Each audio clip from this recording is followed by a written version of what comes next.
that's how the strategy works every single trade, right? There's lots of reasons for the bears to say, okay, let's come back and rebalance. Stay smart, stay ready, stay profitable. And welcome in, ladies and gentlemen, to the Evening Edge. Oh no, this is not the Evening Edge. This is Profit Panel. This is the Profit Panel. Someone just messaged me about the Evening Edge and just slipped my mind. So trying a little bit something a little new here. I have a new background for us, new view. I am kind of digging it. Let me put us up here. There we go. It's been a crazy day so far, to say the least, and it looks like Jerome Powell is currently talking. It does. He probably started a couple of minutes ago. Let's see what's going on with the market, huh? Interesting. The bonds are down. Where's that stupid thing? What's going on in the chat here? We got Ravi. NVIDIA trade does not work. Well, the NVIDIA trade this morning was up about 150%. Yeah. So it worked.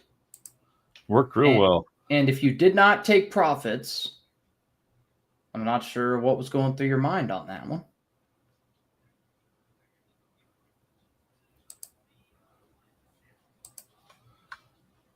Yeah. I actually I threw in a GTC order on it, and right when the market opened, it filled like that. You heard that ta-ting? Yeah.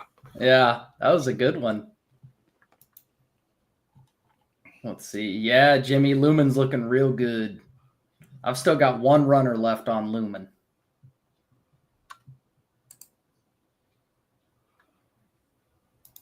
But I had to. Oh, here's your. I'll only add that to the stage. Jeff, we'll see how the market's. Yeah, how the market's doing. Yeah, this is the 30-year bonds, and they cut rates, so they sold them off, which is interesting because bonds are inverse to yield. So if interest rates go down, bond prices go up. So the bond traders out there are saying not good enough, apparently. Oh, boy. See, I don't understand bonds as much as I should. Oh, here's Alex. Let's bring Alex on. Alex, are you ready? All right, he's ready. What's up, folks? Oh, stretching here, doing a desk stretch, getting those obliques stretched out. Oh, there you go. Yeah, bonds are kind of a different animal. I mean, unless you've been around them for a good while, they are a little bit difficult to understand.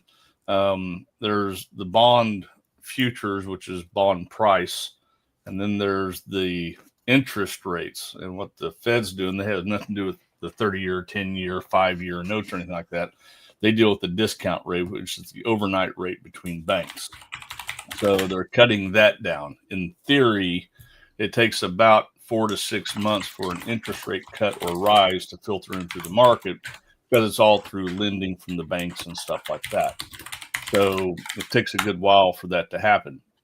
And when I look at, I always look at the 30-year and the 10-year, just the longer term guys. That's kind of where all the volume is in the bonds. And just to kind of see what the bond guys out there are thinking, the bond traders, they're very, very intuitive. And that's why I always kind of watch them. And when you see bond prices going down, that means interest rates are going up. So when people say, hey, they cut rates today, so my mortgage rates are going to get lower. Well, if you're doing a 30-year mortgage, they just went up today. That's the thing. And usually people think, well, when they cut rates, my mortgage rate's going to go down. Well, this is the 30-year bond. This is the 30-year rate.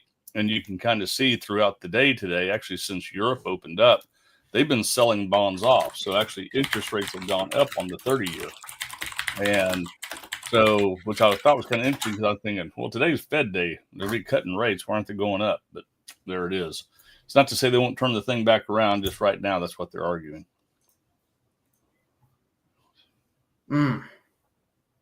Well, I'm glad you're here to break that down for us, Jeff, because I'll tell you right now, Like I said, I do not know enough about bonds Well, I mean, and how they affect I the hate to say market. this, but bonds make the world go round. I mean, Right. Yeah, they do. yeah, I mean, and without them, I mean, nothing works. So you've got mortgage bonds, you got debentures, you got and these are actually the treasury bonds is what this a picture of.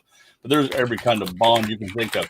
When you buy a house and you're taking a mortgage on it, you're actually selling a bond. And when you sell something, what happens? You bring money in, right? So you sell that bond to somebody and they flip around and they give you the cash for it. So now you have paid for your house, but now you got to pay back that bond with principal and interest. And that's what all that is. It's not just, here's your mortgage. Well, it's actually a mortgage bond that you're paying off. And what will happen, everybody's probably noticed this, is that they start selling those mortgages, the mortgage bonds, off to somebody else. So you might be paying this bank this time, and then this bank the next time, and then this bank the next time. And you're trying to figure out what the heck's going on here. Well, they just sell the bond to somebody else is all they're doing. And that's exactly what happens. So, but yeah. They do that with mortgages too, don't they? That's They'll what sell they the do mortgage. with mortgages. But they do that with everything. And not only that, they get real fancy, and then they'll strip the bond of the interest and sell the interest to somebody else and have somebody else get the principal. So your interest might be going to someone and your principal might be going to somebody else. It's a crazy game. It is an absolute nut job game out there when it comes to bonds. And so a lot of people kind of avoid them. Not only that, but they trade in 30 seconds. And actually the 10-year trades in, well, some people say half 30 seconds, or you can call it 64s. But they trade in a totally different denomination tick-wise as no stocks or anything else. So people get real confused when they sit there and go, well, that just moved 10 ticks. How much is that? And you're like, well, there's 32 ticks per point. So you take that, and there's 10 of those, and you have $1,000 divided by 10 ticks of $31.25. And everybody's going, oh, stop. The math hurts my brain. So, and that's what the bad thing about them. But once you get your mind around it, it's really not that hard. It's just like anything else. Once you get your mind around it, I mean, just like options. I meet people that they don't even know how to spell the word option, and they'll never want to understand them the whole lives. Then you have people that know options really well, and you never find somebody kind of in the middle of going, yeah, I know options, I just don't trade them. I mean, because options are a trader's best friend. I mean, period. They are a trader's best friend. And any stock trader that says options suck and I never touch one with a 99-foot pole is an idiot. And any option trader said I was never going to trade a stock in my life is an idiot too. And they're great working with each other. There are times it's actually less risk to buy stock than it is actually to trade an option. And so you got to be able to do both. And so, and a lot of times, people like to buy stock, new covered calls against it, or they like to sell puts to get it at a better price and pull in premium.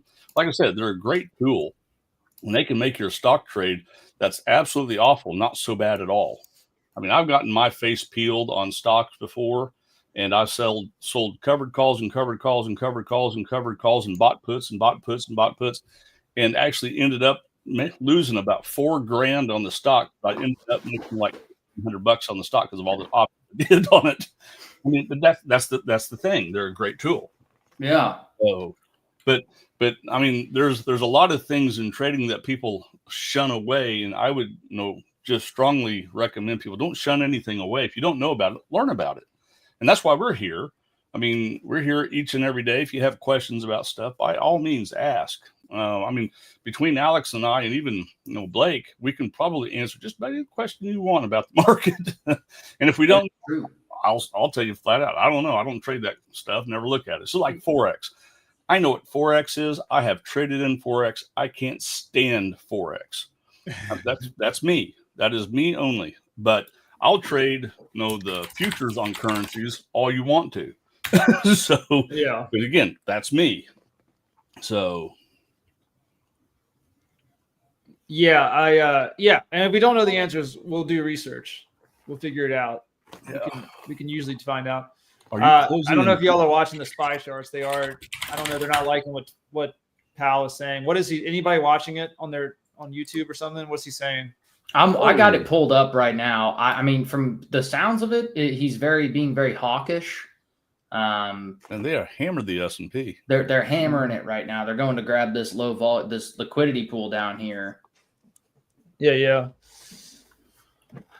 I'd be curious to see.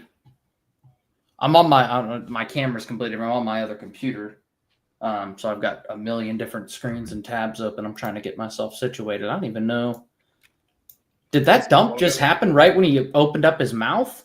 Oh, we just hit the 5 standard deviation. He will put his foot in his mouth better than anybody I know.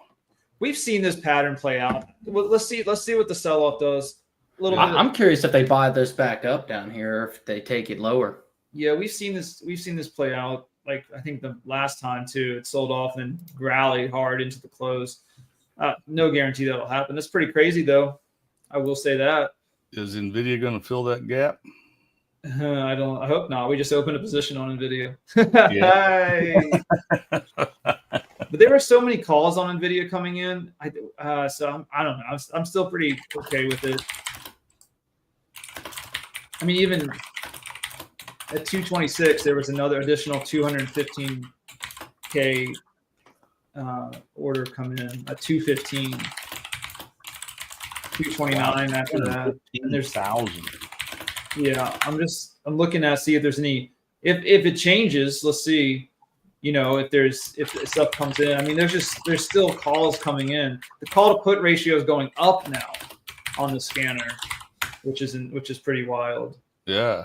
So and just real quick, I'm gonna jump in because we got some folks saying that the stream is a little choppy. Just try turning off low latency. There's a yellow button. Try turning off low latency, and it will smooth it out for you a little bit. But if you have that set it to high latency, it sometimes is a little quick.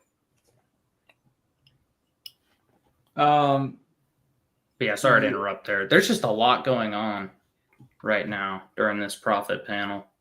How many people we got on here? We have 223 with us, and a lot of people are asking about the NVIDIA trade. Oh yeah, well that was from Free Ride Alerts. What's interesting is I saw some NVIDIA put flow, some 220 puts, and I was like, oh no way. I know. I should have taken them. Yeah, dude, and freaking up. But they're just overwhelmed. Even 2 minutes ago, let's check out the scanner, folks.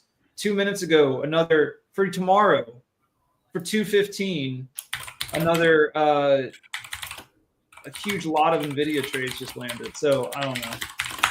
But yeah, I'm getting some good news. People are saying that worked. Yeah, just turn off low latency and it smooths it out way, like a lot more. Is that what Ezra was saying to do?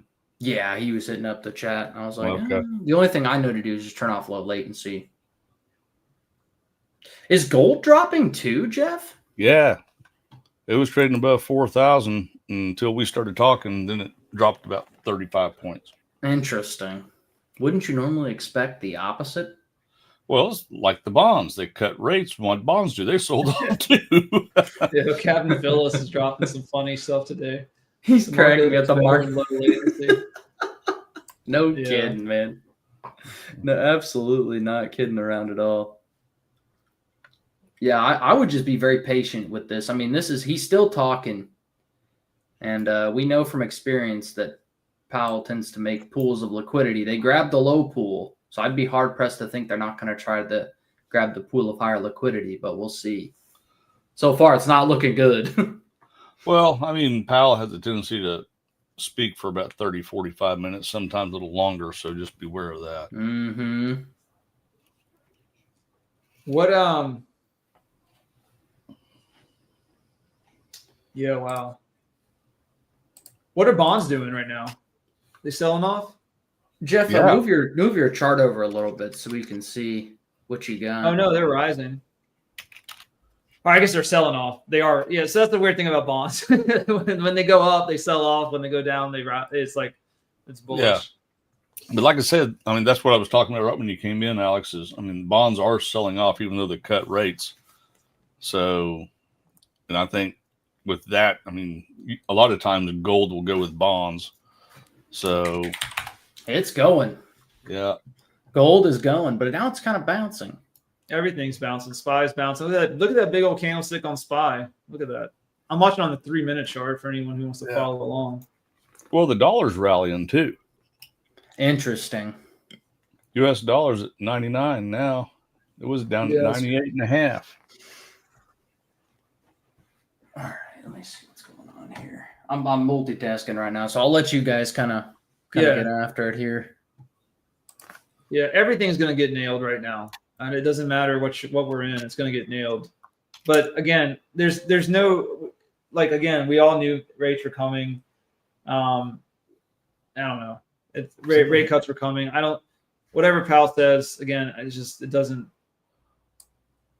I mean, obviously the markets care, but we've seen this rally happen. We've seen sell-offs happen.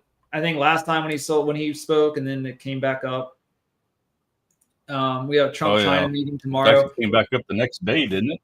Yeah. Now I'd be cautious too, folks. If we get a sell-off today, again, don't forget the plunge protection team at the White House. They want the markets to go up.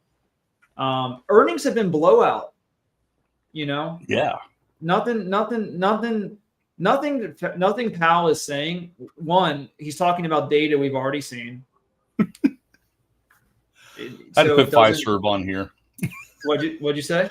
I said I had to put Fiserv on here. They What's got that? hammered.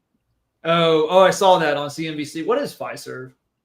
I'm not real sure exactly what they do, but apparently their earnings were okay, but their guidance was like half of what the market thought. Yeah. And so they hammered them. Yeah, they're down like 40%. Yeah. This is. Yeah, I don't know. What was he, the purple tie voting or the blue tie today? Yeah, so we have the China Trump summit tomorrow on Thursday. There's going to be something that comes out of that. We're going to look. We're saying this is going to be a volatile week, a crazy week, and it's proving to be very, very true, right? So,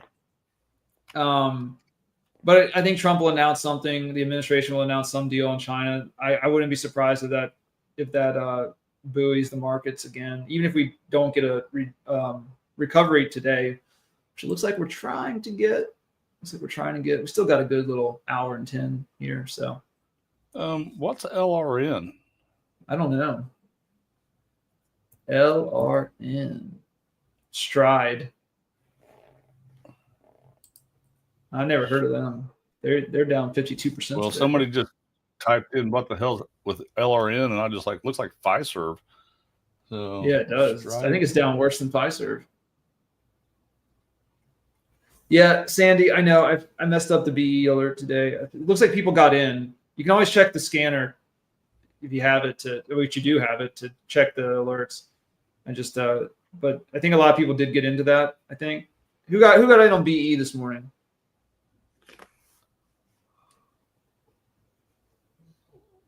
Yeah, Trump has about an hour to tweet us higher. 159 to 72.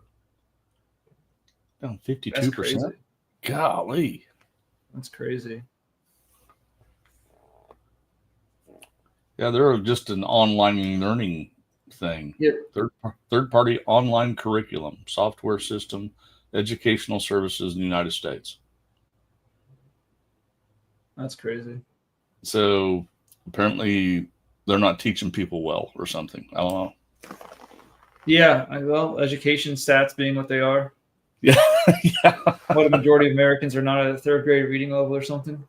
Yeah. So it's not bullish. Have no day trades available. Oh, Dave's putting out the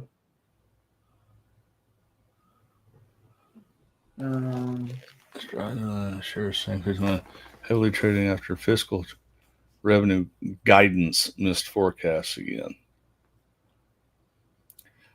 Kind of crazy. Last quarter, they didn't put out much guidance because of, what was it, tariffs. This time that everybody's putting out guidance and they're getting killed before it.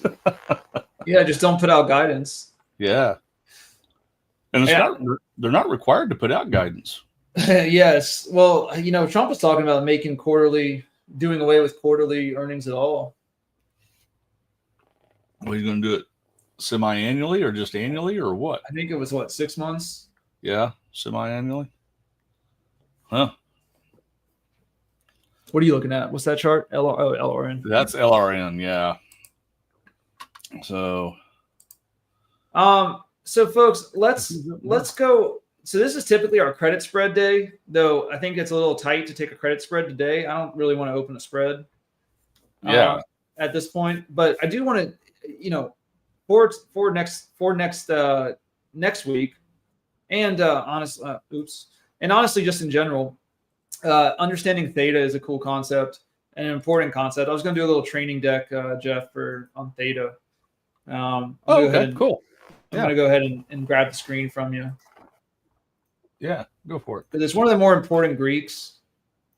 So if you're an options trader, you do need to understand how theta works. Everybody can see this. Yep. Okay. So I call it theta burn, right? How to use it to improve your options win rate. So what is theta, right? So theta is time decay in options pricing. It represents how much value an option loses per day as expiration approaches, all else being equal. Now, this is expressed as a negative number for options buyers, positive for sellers. You can see here on the little Thinkorswim options chain, see those negative numbers? That's theta. So a theta of negative 0.05 means the option loses $5 per contract per day. Now, why does theta matter? Because options are wasting assets. They lose value as time passes. Now, every time you open an option, you're immediately losing value in that option the longer you hold it. And we're talking about long calls and long puts, right? So buying call, buying a put, you're going to immediately lose value in that option. In fact, even if you sell it, you're also losing value, but it works again. It works for you as a seller, against you as a buyer. We'll get into that. Again, so sellers benefit from this decay. Now, how theta influences prices. So, at the money options decay the fastest. I wish I could zoom in here, but you can see over here that this is basically a theta chart for SLV, and this is the dollars that it loses every day. So this is back. I took the screen back in September, but you can see by September 30th, I think is when I actually took this screen.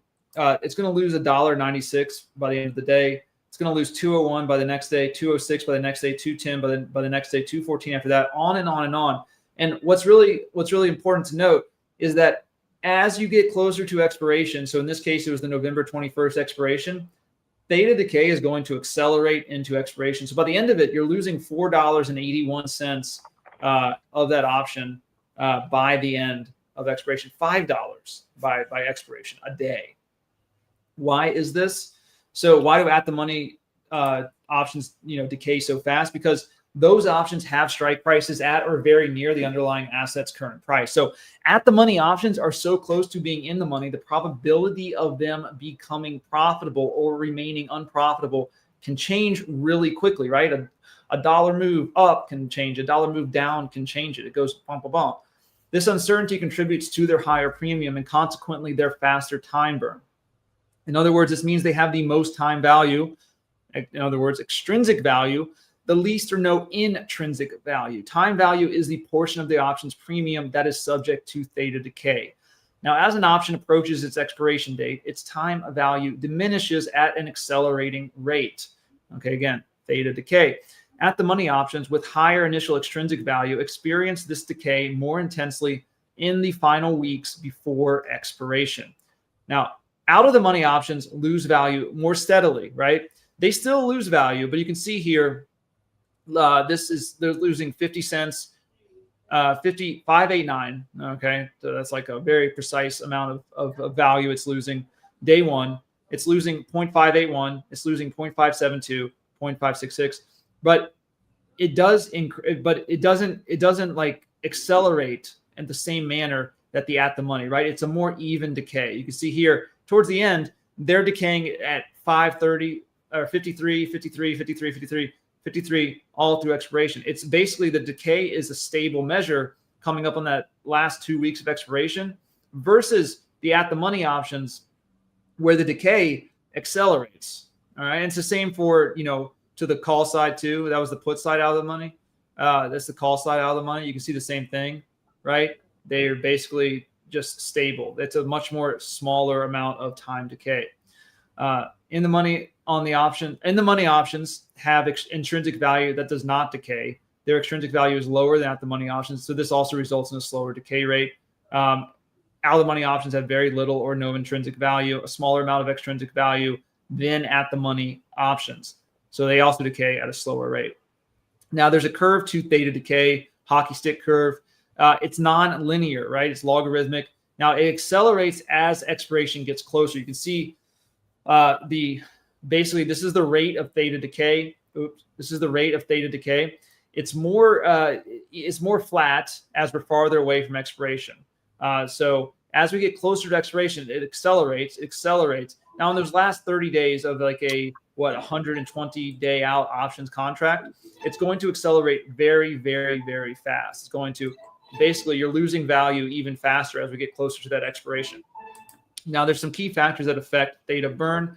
Obviously, time to expiration is one of them. The shorter time to expiration, the faster decay will hit. So if you take a weekly option, you open an option on Thursday, theta is going to hit you in a really hard and fast way, whether you're selling or buying. If you're selling, it works for you. If you're buying, it's going to work against you. Implied volatility also matters for it. High IV right now.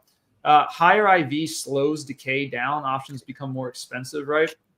Also, strike price proximity, like we mentioned, at the money has the most theta burn. So how to trade theta as a seller? Well, you want to sell premium when decay is most aggressive. So short-term options. That's why weekly spreads, if you open them on Wednesday, that's going to be good because you're immediately going to start basically hitting that logarithmic decay in the premium. And that's what you want. You want to basically sell an option at 50 cents and buy it back for 1 cent, right? You want that option to decay in value. Now, you can also, these are some of the, to take advantage of theta decay, there's some options techniques. You can think about credit spreads, which is a common one. That's one we do every week. Iron condors, right? They're more advanced. Naked puts and calls are super advanced. I don't do them. Proceed with caution. Also covered calls. These all can profit if the stock stays within an expected range. It's pure theta plays. Not exactly, I wouldn't say, but let's just say, for the purposes of this, pure theta plays, right? The stock can go basically up, down, or sideways within a range, and you will just benefit from the theta decay as long as the stock doesn't hit, certain strikes. So let's look at a real world example of this on Apple here. This is a spread. Basically, we're getting a credit spread here. We're selling the 250. We're buying the 255. So this is a bear call spread. And basically, in this instance, you would want Apple to stay below basically 250. Now, you can look here. Let's say Apple, well, I guess you could maybe 251 or so. 252 is the break even. So if it's about 251 to 251.75, you would be winning on this spread. So let's say that you open this spread on Apple. Again, you're selling the premium. So nothing, let's say just somehow nothing happens on Apple. It doesn't move a single cent over the course of this contract period. So, for a month and a half, it doesn't do anything.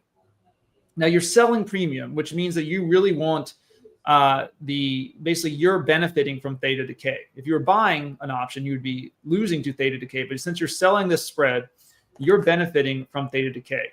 Now we're going to take this like in a little aquarium laboratory environment where Apple doesn't move at all. If it doesn't move at all, the minute you open that spread, you're down 1.5%. And look at this. Basically at 251, look at this. If Apple just stays at 251, doesn't move at all, just because of theta decay, your profit goes from 7.4% to 7.7% to 8% to 8.4%, 9%, 12%, 13%, 16%, 18, 20. So you've gone from a 7% win to a 64% win if Apple doesn't move off that $251 price over the course of this expiration cycle, purely because of theta, right? Pretty cool. Now, as a buyer, you need to be aware you are fighting theta every time you open an option. Now you need to have a catalyst if you're trading calls or puts, right? Which is why we do the free ride scanner, because we're looking for those fast and strong moves. When the option gains enough value quick enough, it can overcome the theta it can overcome the loss in value of the theta decay. You can also choose longer dated options to minimize daily decay, or again, only trade when you expect a fast, strong move like we do with the free ride. Now, how to use theta burn to improve your win rate. This is more if you're, going on the credit spread side, you're selling trade spreads instead of naked options. Those define your risk. You can sell options with high IV and short time left, which maximizes decay. And as a buyer, again, have to have a catalyst. Is it the free ride scanner that's going to push this stock higher? Is earnings going, earnings can be a gamble, but if you buy the right contract, gamble right, you can overcome the theta decay with a strong move post earnings. So that if you have any questions about theta, we can answer them in the chat. That's like a brief overview of how it works. And of course, this is recorded, so you can go to YouTube and watch this again if you want. Charles, to kind of go through what you were saying, you said, so you're saying it's better to sell an option or the leg of an option at the money for faster decay. Is that right? Yes. But going back to his first slide, if you look at that, remember, this is extrinsic value. It's only time value. What offsets the extrinsic value? It's what? Intrinsic value, right? So if you go in the money on that option that you sold, it's going to increase because of intrinsic value. So the only way to offset theta decay is with intrinsic value. So if you're long an option, if you go out and just buy an at the money call on Apple, buy the 267.5 call on Apple. Well, the only way you're going to make money on that is if Apple goes up at the same rate you get the theta decay over time. So a lot of people go out further in time on buying a call option or a put option for that matter, because the decay is slower, because the quicker you can get to expiration, the more decay you're going to have. So if I'm going out and buying a call option, I want to go out at least a week, 2 weeks, 3 weeks, a month, whatever it is, because I don't want the time decay. I want the stock to have time to get in the money and offset my time decay. But if I'm buying Friday's call option today, I know it's going to get smoked in 2 days. All that all that time value is gone out of that thing. So unless it moves up really quickly, which is what the scanner's doing here, saying, hey, a lot of people are buying this option. There's still tons of options coming in on that 215 right now. So if they're still arguing it's going to pop back up, then it's probably going to end up paying you in the long run, as long as NVIDIA run back up to 210, 212, whatever it was. So, that's the only way you offset your theta decay is with intrinsic value. So always keep that in mind. Can your stock go from point A to point B in the time that you have that option in? Because if it can't, you're going to get eaten alive. Yeah, and you can see that here on the screen I'm sharing. This is a long call on Apple. Look, if you buy this long call, right? Apple's trading at 268. Even if it goes to 268.60, right? It's trading at 268.60, right under 269. Even if it goes up to 269 by expiration, so it goes up, right? You're like, I bought a long call. Apple has gone up from when I bought it. It's gone up 50 cents. But that move was not strong enough. Look at this. By expiration, you're down you'd be down 100% at expiration, but you're steadily just losing money as Apple stays below that. Right. So now, if Apple moves up here by November 7th, yeah, you've overcome theta because it's gained so much intrinsic value. That option, you're sitting on a nice 104% winner. But you have to have a reason that's going to do that. You have to be. That's why typically playing long calls and long option and long puts is so difficult. You have to be right on the direction and on the timing, and that can be tough. Yep, that can be tough. But the free ride scanner, again, it can help you figure out which contracts are going to move fast enough that you overcome theta decay.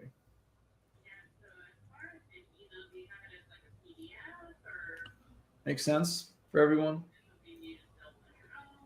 Makes sense to me. All right. I just finished up my other stream I was doing, so I'm back.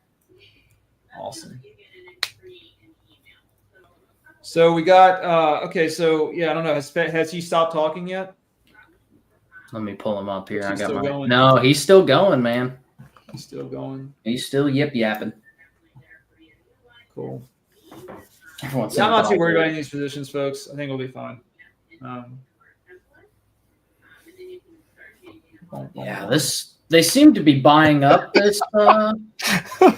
Mike, Powell gets theta burn. I hope he does too. I hope he does. Yeah. Oh my gosh. Yeah, it's you know, I mean, I don't know, man. These economic numbers are strange too. All these companies are cutting. Amazon just had massive. What other company? You posted a ton of them in our chat.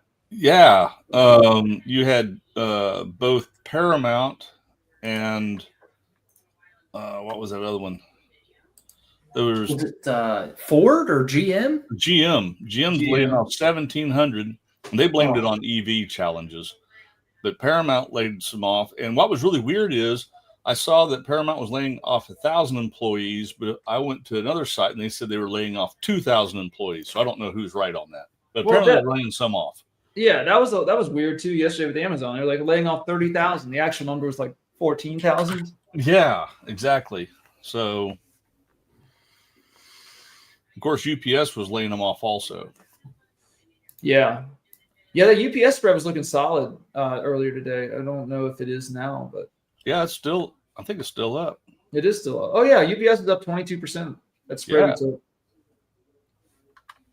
Good stuff. Oh, silver's back. My silver spread recovered. Palantir's 73%. MSFT is 50%. Nice.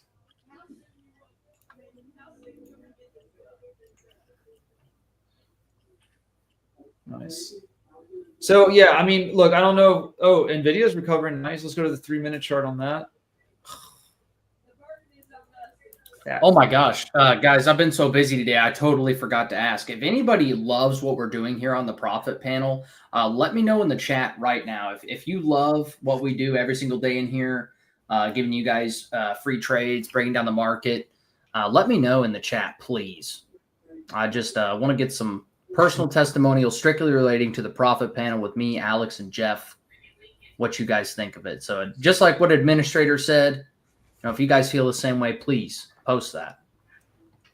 Look at Blake, man. He's honestly asking you for your feedback. How could you not like Blake? That's right. I mean, there we go. There we go. Awesome. I love it. So you ever heard of Kirby? Not the vacuum cleaner. Is the Pokemon? No, apparently it's a shipping company. Oh, I have heard of them. I just want to say real quick, somehow NBIS is recovering despite everything. It's like it's holding up real solid. I love it.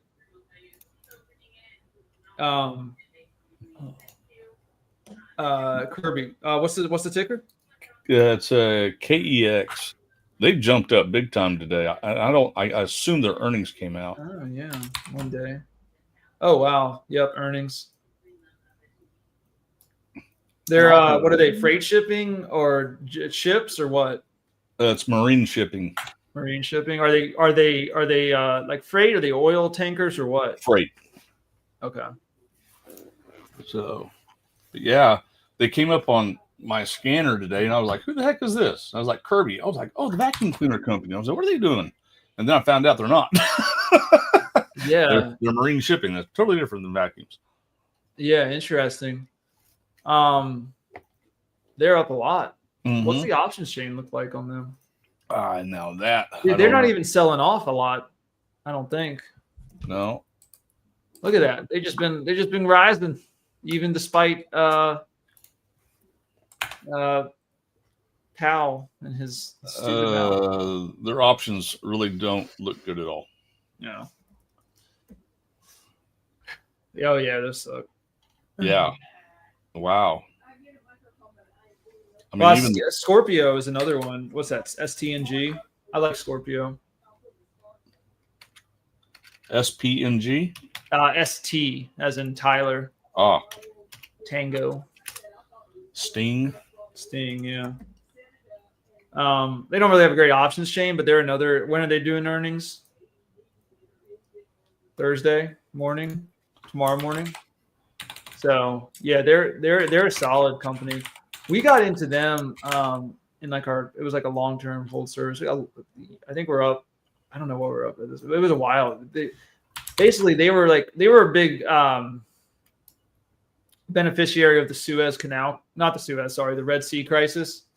When the Houthis were, because that made they had to go through the go around the Horn of Africa and that just increased the freight rates, which is bad for, a lot of people, but it's good for the shipping companies that can charge more.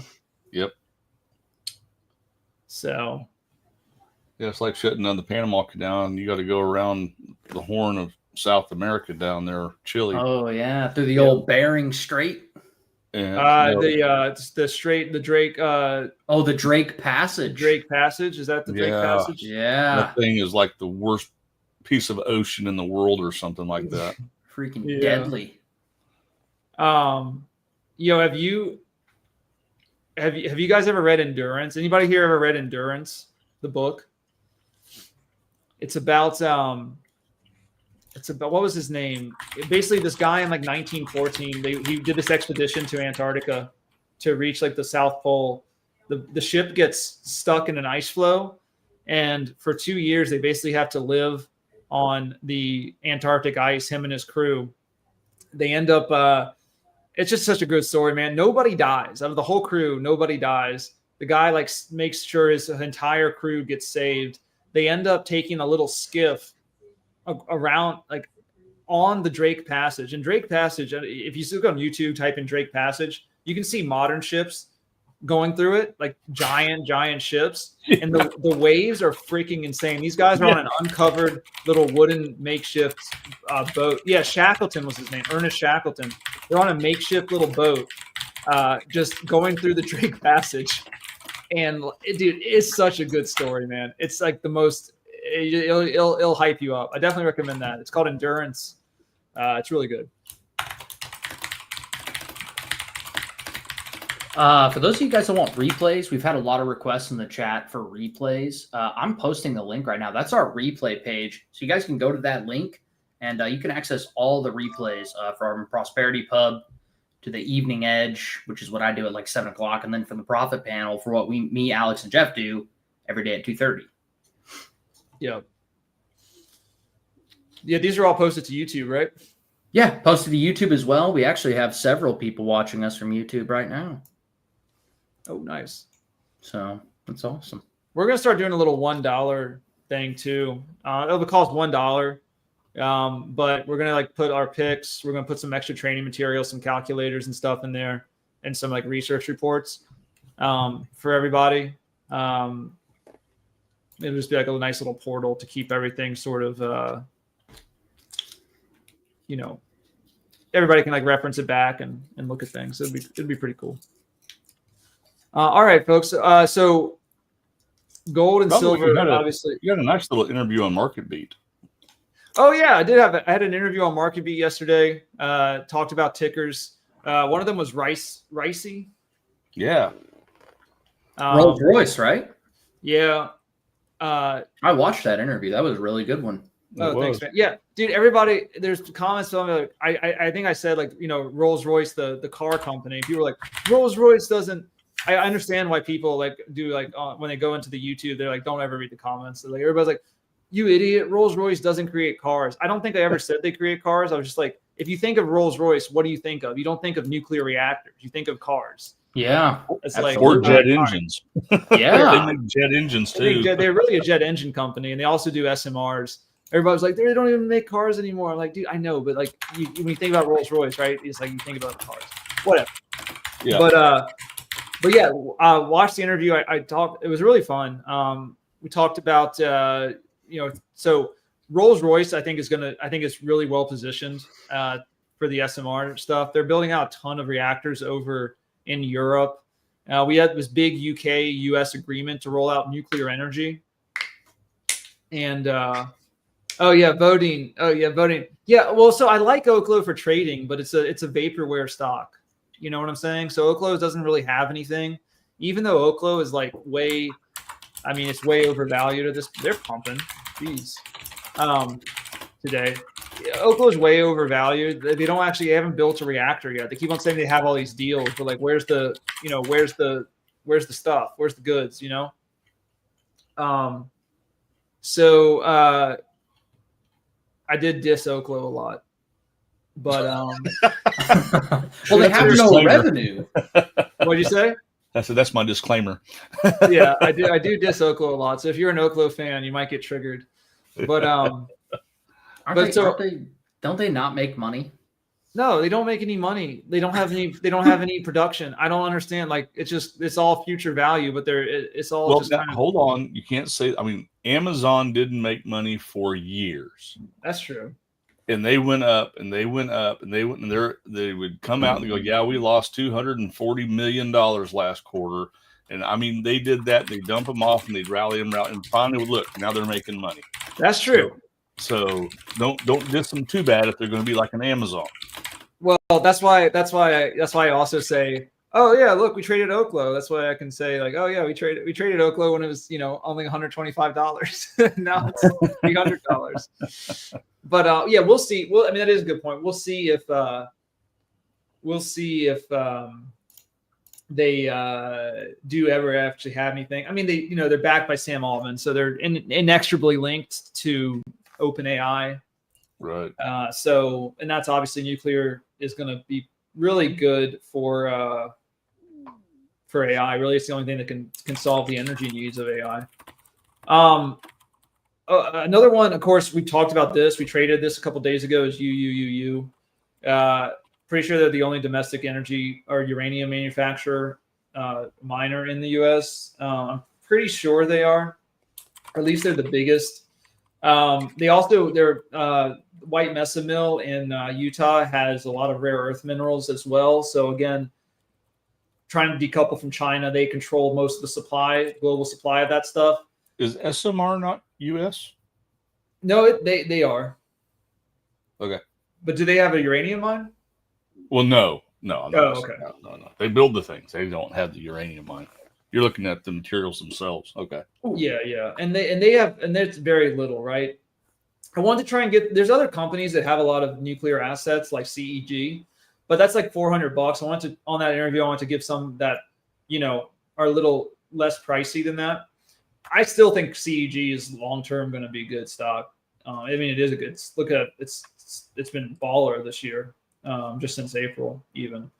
So, and then the other one, UUU and NXE, actually, check that scanner today. I was going to trade NXE, but I didn't have time.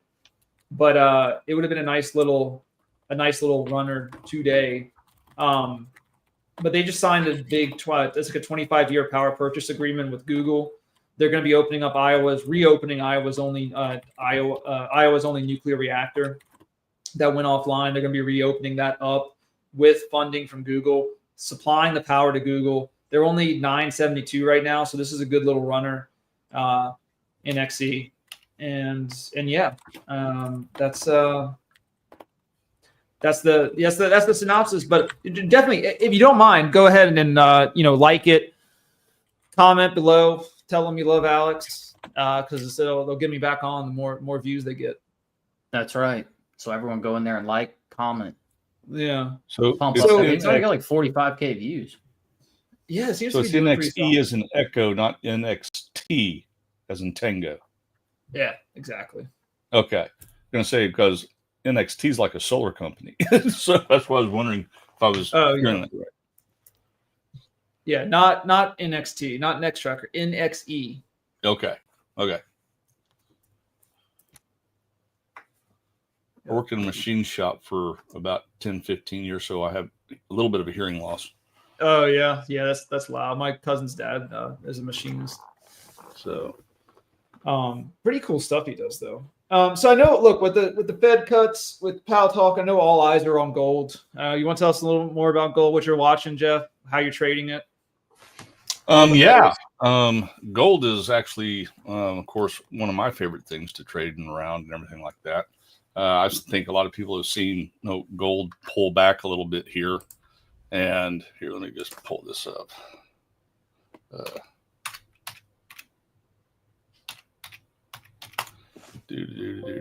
Oh, that's not going to work. I'll tee you up there too, Jeff, when you're ready. Yeah. Let me grab a daily chart here. Brian wants to know the status of the Lumen trade. We did give an exit alert this morning at like 50%. I think it ran, at least 100% at one point today. So if you're going to swing it, that's on you. They got earnings today. So real quickly, here's a chart on gold. And everybody's kind of seen this sell-off. Literally a week ago Monday, we made a new all-time high in gold. Ta-da! Came just shy of 4,400. And then started selling it off. But if you kind of look at where we've come from, we still have not taken out the lows of October. Okay. So even though we've pulled back, I don't think they want to take out the 3,900 level at all, because that's kind of where we started out in October, and they're still kind of holding above that a little bit. And when we got back above 4,000 today, before Powell spoke, it is still holding up quite well. I'd really, really like for them to get back above 4,100 to say giddy up and go. But that's, one thing that I always look at in gold, if you look at just the past 2 years, is that even though you have these big corrections back, it always flips back around and goes back up, because it goes back and looks at the fundamentals of things. And right now, everything's kind of being a little bit on the political side of things here, thinking about, what jobs are happening and the economy slowing down. Of course, the China deals and all that good stuff. It's just been kind of, and as much as it's run this year, it was up 60% on the year. Yeah. How many things go up 60% in a year, except for like GME and the Reddit things? So, but that's the thing. You won't see a whole lot of things go up that much in a year. And so why not correct it back? Everybody loves to buy pullbacks, right? And if you even look at, the scanner, every day I see GLD calls coming in there every single day. And so everybody believes that gold is going back up. It just needed a nice little 10% correction. And now it can sit there and go, okay, we've had our 10% correction, and probably flip around and start moving back higher again.